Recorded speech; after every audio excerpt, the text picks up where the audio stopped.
Hi guys, thank you so much for being here today. Today we'll be doing a reading that is a little bit different.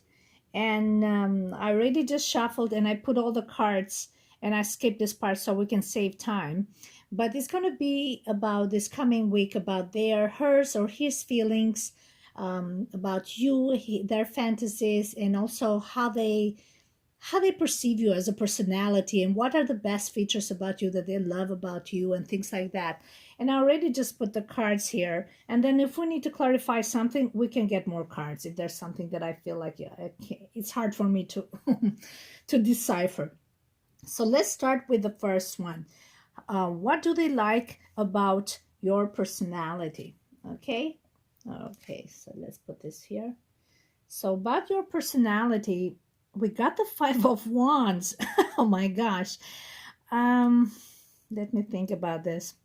I apologize. These cards have nudity in it, so and yeah, profanity. So if you're under the age of 18, please you can leave this channel right away. So what do they like about this profanity? Sorry, yeah, yeah, of course they like profanity. What do they like about the Five of Wands? I think they like that you're a little bit of a mess. You know, the Five of Wands is about putting a little bit of a drama, causing friction, being contradictory, going against the flow. It seems like it's not, it's almost, you're unsure if this guy's trying to help her, is trying to fight with her. Maybe he's like, let me help you with this. And she's like choking in it.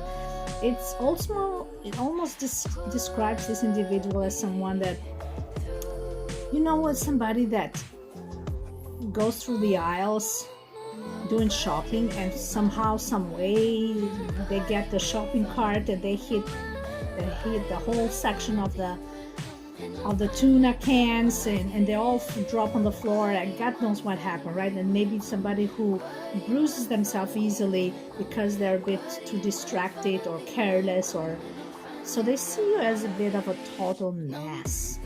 And now we were asking about what do they like about it, and if you're a mess, I mean, I don't know, this might not be for all of you, but I think they like it. I think they like that you're not that put together. You know how some people are so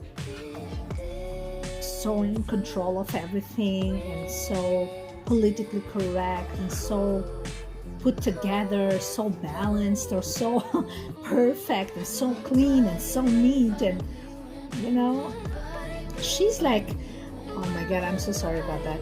She's like, I don't care, you know. She can be hot and sexy one moment and the next day she can be like, you know, hairy like this one. So it's her way of kind of making a statement that I am who I am and this is how I want to be, and you know, and I'm gonna be a mess some days, and that's the way it is. So don't expect me to be the perfect woman in a perfect way, in a perfect world, right? Saying the perfect thing, doing the right thing, being so collected in emotions and feelings, and you know, and she can get explosive with the Five of Wands. But listen to this, the Five of Wands is the best card you get when it comes to expressive expression of creativity. So if you're looking for somebody that wants to spice up your life or have a lot of imagination and being creative, she can put a whole show together, and you think you're the living proof of it. You're living it as if it was real. So that's the Five of Wands. And now if it's a bit of on a fun side, yeah, and it's funny, it's good. If it gets too dramatic and it never ends, that's a bit challenging. But some people, they like that form of excitement, maybe not intensively every day, but you know, it needs to be there somehow, some way to excite them. They love that part of that personality. So if you feel you're a rack or a mess, or well, this is saying that they love it. The Five of Wands, they love it. They love somebody who can confront them and can stand up for themselves and speak their mind. And they're just not just going to walk away. They're going to fight. Even if they know they're not going to win, they're going to fight. They're like, I don't care how this goes. I don't care how stupid I look. I'm just gonna, put myself out there and do what I feel is right for me to do.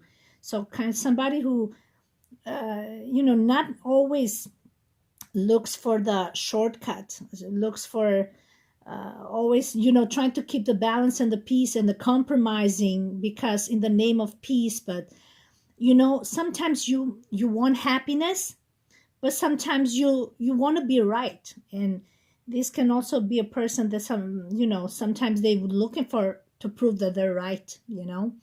But if you make it as a funny, as a joke, this is the best card you can have because it brings a lot of excitement and joyful situation and silliness.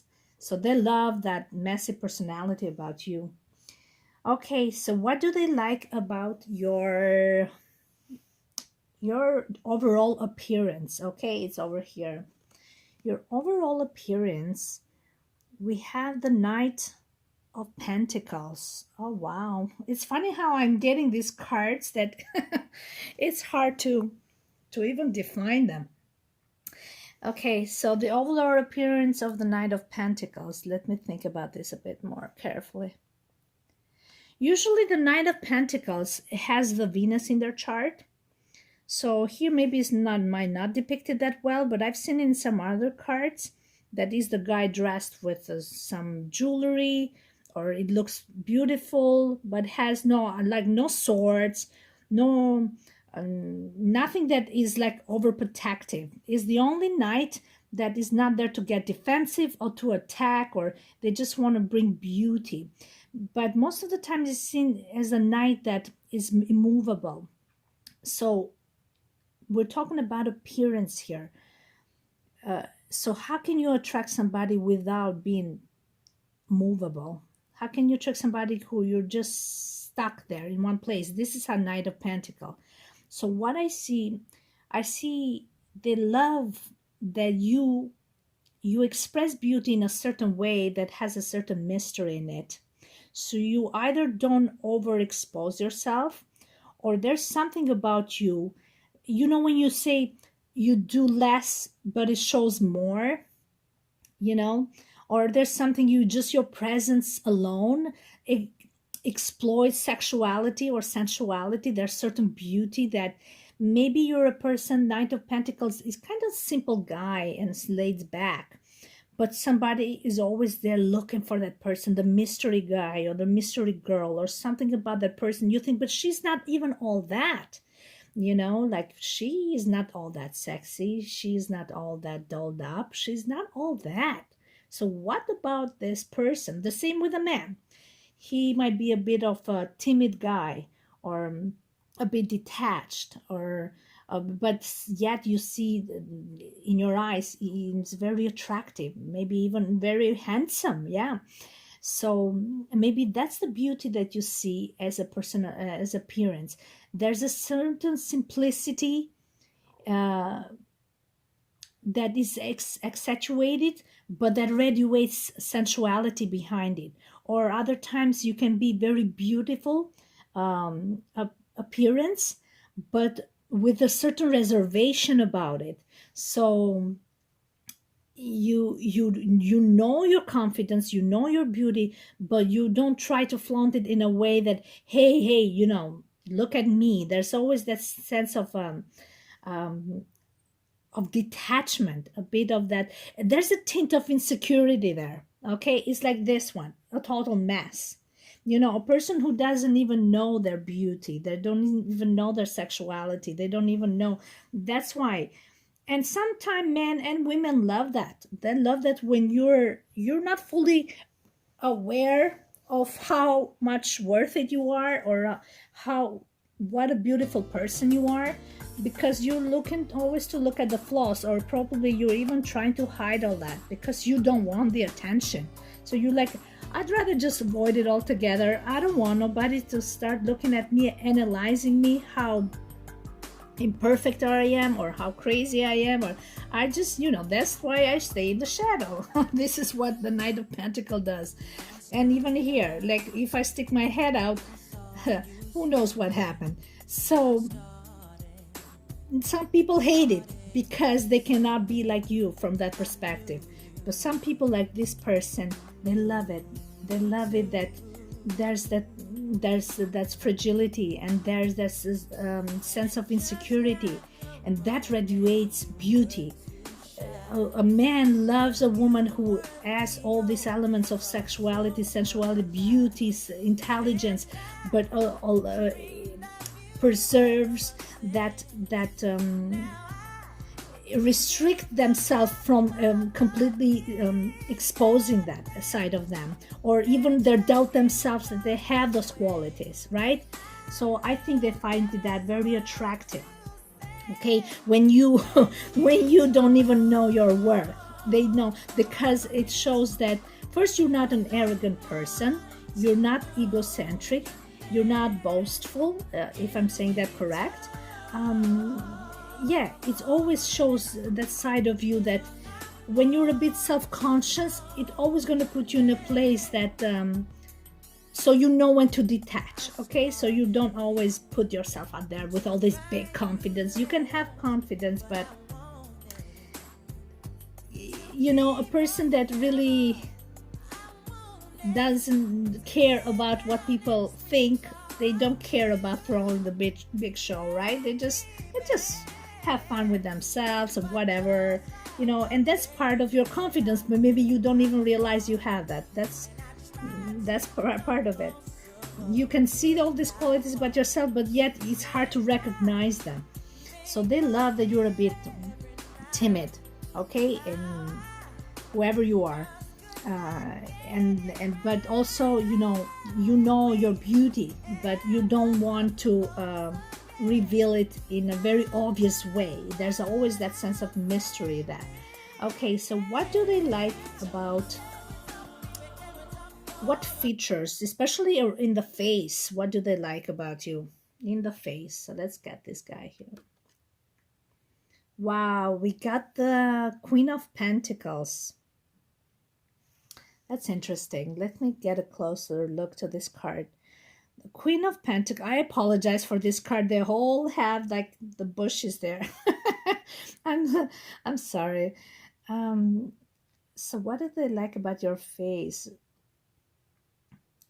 So first of all, the Queen of Pentacles, everywhere that I read about the Queen of Pentacles talks about a woman that her skin color is not completely white. Here they're trying to make her look like she's blonde, but all the books that I've seen and I've read talks about the Queen of Pentacles. She has either an olive skin or a bit like exotic, or maybe a bit with a yellow tint here or something there that, but not like white, okay? Maybe she dyed her hair here, but even her features, they're not the features of the typical Caucasian lady here. These are features that are very accentuated. So her beauty, overall, you see, I love this card, how not every card is depicted like this. The Queen of Pentacles, you can rip her off her clothes, but she always will carry herself like a queen, She values the importance of self-worth, but also the importance of security. So maybe whatever she carries from the past, she will carry that sense of worth wherever she goes. They're trying to rip her off her queen status, but the very fact that they are following her everywhere, watching what she does and trying to strip her off that status, that shows that she really has that status and they can never take it off from her. All these people here, with even this guy trying to insult her, humiliate her, expose her, but she keeps going, she keeps walking. She almost looks a bit helpless, or in the sense like unsure what is going on, because she sees, maybe they're laughing at her because she's like, well, I am the queen because I come from, maybe she's not rich. It can be a person that doesn't have a lot of money, but comes from a place, from a family with a certain status. Okay, that's the Queen of Pentacles, or every queen. A person, oh, sorry, wow, where was I? A person that has a certain status. You know, when you're raised from a certain family, certain educated family, or people that have certain status, certain privileges, so you have certain behaviors that will always be with you, within you. It reminds me a bit of that, I don't know, a movie or a cartoon with Anastasia. Is that a song, Once Upon a December, something like that? Anyway, the Anastasia, she was young and poor, and they were looking for her. And then when she met her grandmother, she would do and say things that she could vaguely remember from her childhood. And the grandmother said, wow, you must be a real con artist. You must have studied my life so perfectly to come here and act like you are all that, like you are the granddaughter of a queen. But she did all that because that's what she was. She was raised with those values, with those behaviors, with those. So people can try to rip you off that status, but you know your past, and it will always be there somewhere in the right or the left side of your brain. It doesn't matter. So even when he sees you, talking back about face, a woman that has a certain, you can even tell somebody from their facial expressions too. And the way they look at her eyebrows, look at her nose, look at her lips, look at her accentuated jawline, look at her hair. They're simple, they're put together in a simple way. It can be long, it can be short, it doesn't matter. There's a certain simplicity, but something that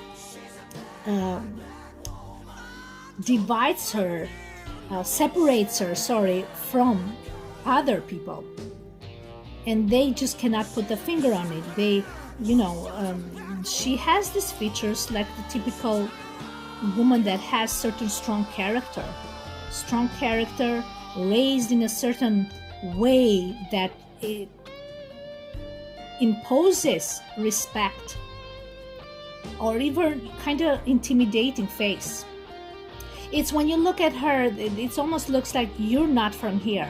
You see, they all look like they're either short or malnourished. Malnourished? Oh my God, malnourished. There's something about the people that they can be poor. Maybe she's poor too, but they have a certain ordinary look. Let's put it this way. And I don't try to be arrogant or to be too cocky now, but but look at her face. You can try to humiliate her and strip her of her, of her status, but she knows her roots. You understand? She knows her roots. Or he can be a guy.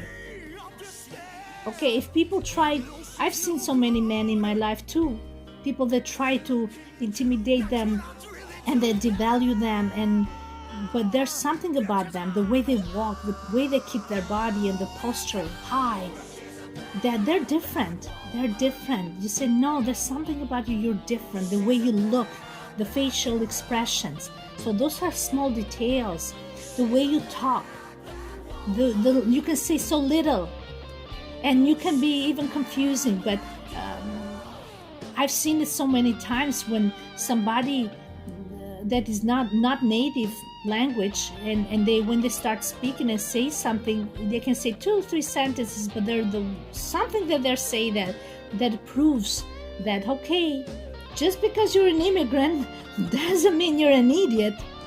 Okay, I had a past, and I had a good past. Okay, so just because you speak 3 languages and you find it hard to which language you're gonna speak today, or even more than 3, doesn't make you an idiot, right?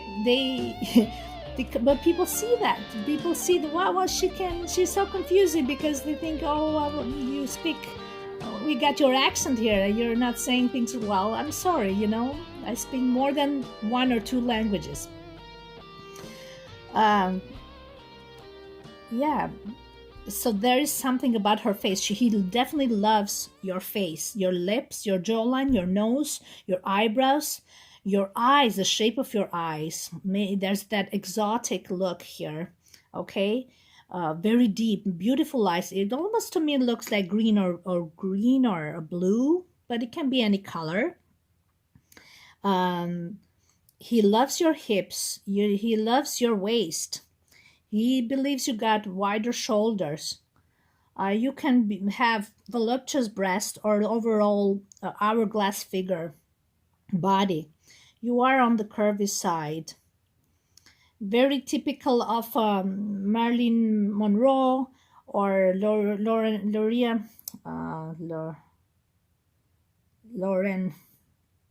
Oh my God, I forgot. The Italian actress. Come on, guys. Sophia Loren. Uh, Liv, Liv Taylor. Yeah, those type of Brigitte Bardot, all the icons. Gina Lollobrigida. I don't know. You guys know all that, guys. But for me, those were icons, women. Okay, those are the ones, and I think they believe that you have those features and attributes like the iconic women. All right, that went a bit too long. What else we got here? Um, we got here. How do they see the future? Sorry, guys. How do they see you two together in the future? So they see you as the Queen of Cups. Oh, guys, look at that. The Queen of Cups. Oh, wow. So that's a 69 right there. So the Queen of Cups is Scorpio, Sagittarius, Scorpio, Cancer, and Pisces. There's a lot of water. So there's a lot of emotions, deep feelings, spiritual. They see this connection is very spiritual at this time. Okay, maybe there's no actual physical contact. There's also the deep love. Okay, you have deep feelings, deep love. You see that as your soulmate, twin flame, whatever you want to name it. But the Queen of Cups is has strong, deep feelings and very meaningful, very spiritual. Somebody that has a lot of love and compassion. They have fallen in love with you. I mean, the Queen of Cups is a fallen in love. Can we clarify? Because the Queen of Cups alone, I'm not very excited about that. I'm trying to see.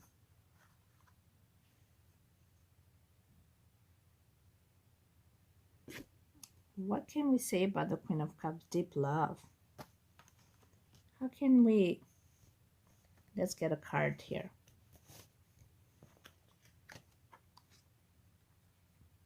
The Hermit.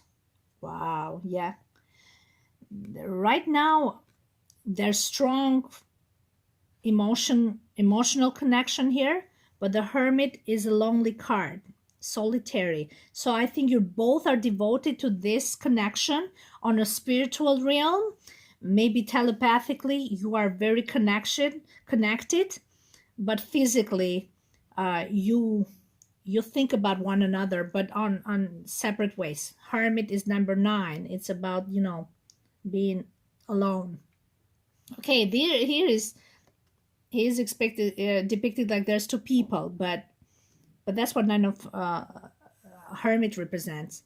It's being almost like a nun, kinda, and he being the priest. Yeah, and you guys are devoted to one another until you physically are there. It can be that they do fantasize about you extremely. They do fantasize about you, and they are not betraying this connection. Their soul and heart is, yeah, it's connected to you. Um, they seeing this as something that is going toward commitment. That is where, let me get another card here. Oh, these two cards wanted to come out. Oh, yeah, yeah. We got the Four of Wands and the Seven of Wands. Look at that. So with Four of Wands, yeah, they want to consume this connection, but they're waiting for the right moment. This is what it is. You see, this is shows Seven of Wands about standing your ground. You know, he almost about threatening her, like if you dare to do anything stupid. So he wants to be with you behind these doors, and be intimate with you. He's looking forward to that. But in the same time, you see, he doesn't want to do that yet. He waiting for the right moment. This is also the card of marriage, the Four of Wands.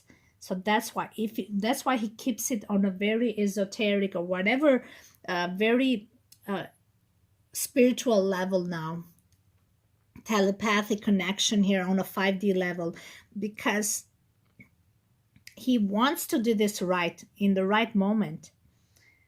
So that's why he keeps that Queen of Cups element right now as a connection. He keeps the love alive, but it doesn't feel like consumed yet.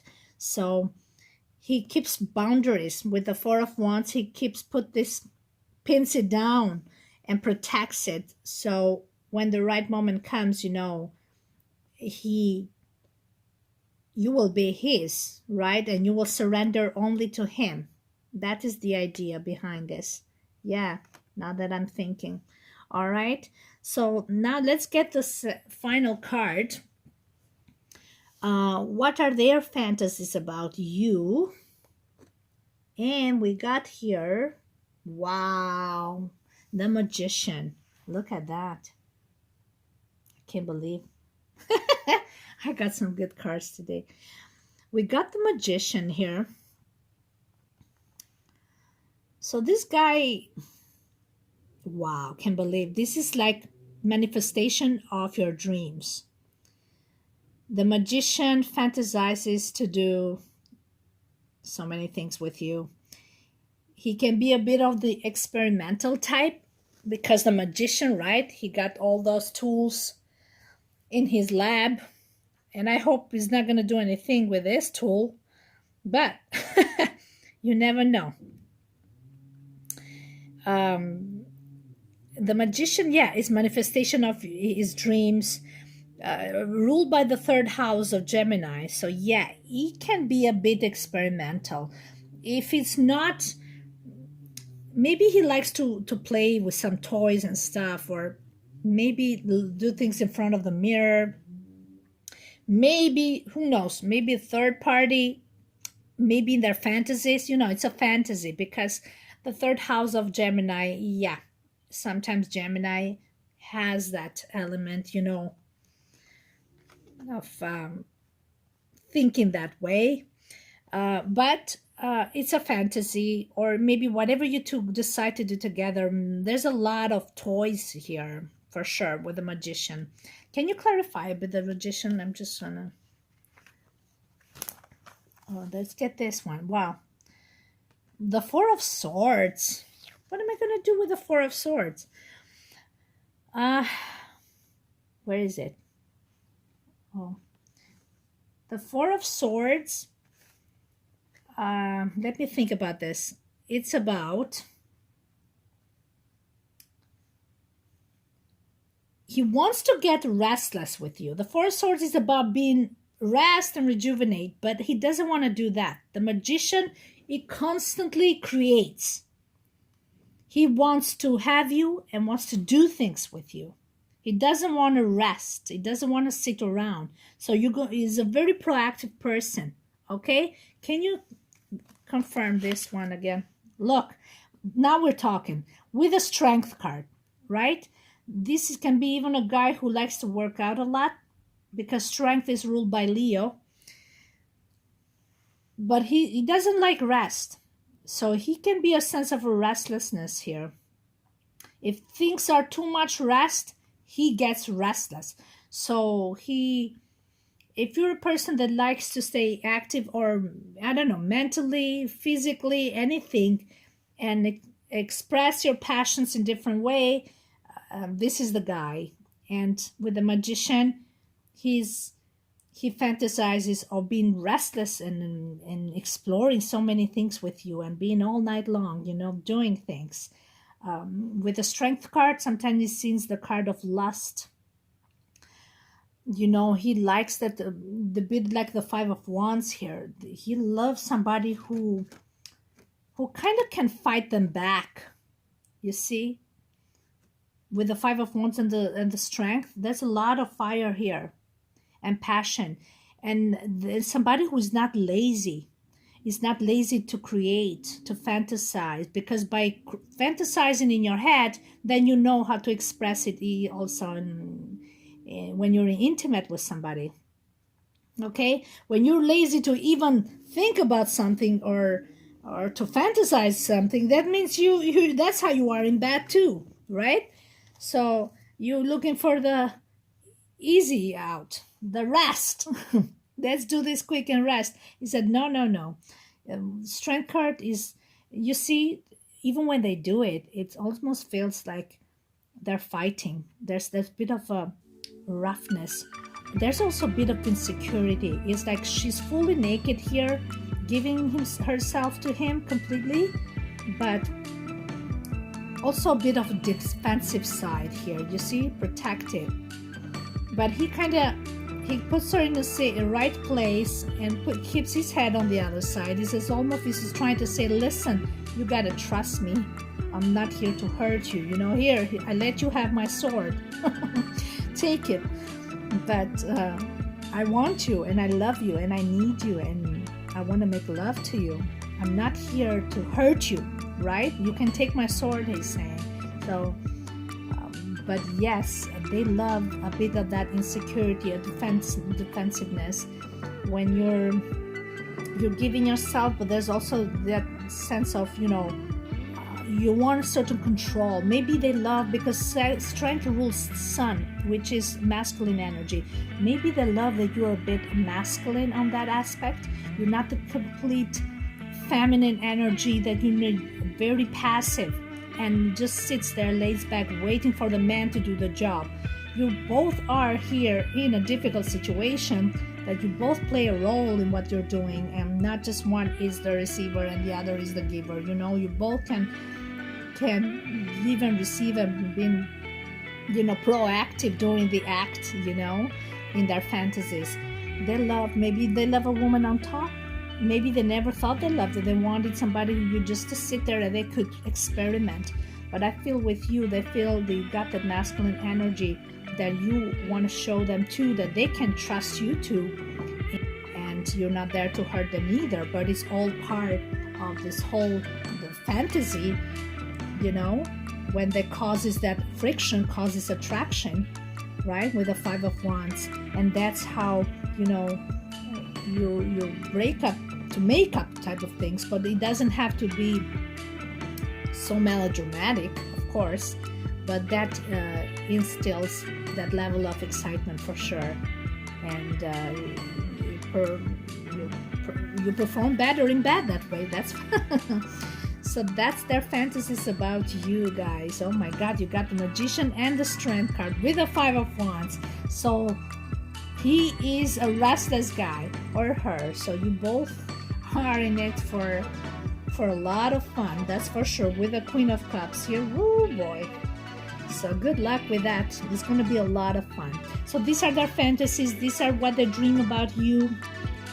And this is what they think about you personality-wise, or attractiveness, physical appearances, okay? Thank you so much, guys. I hope you had fun. Take care. Bye-bye.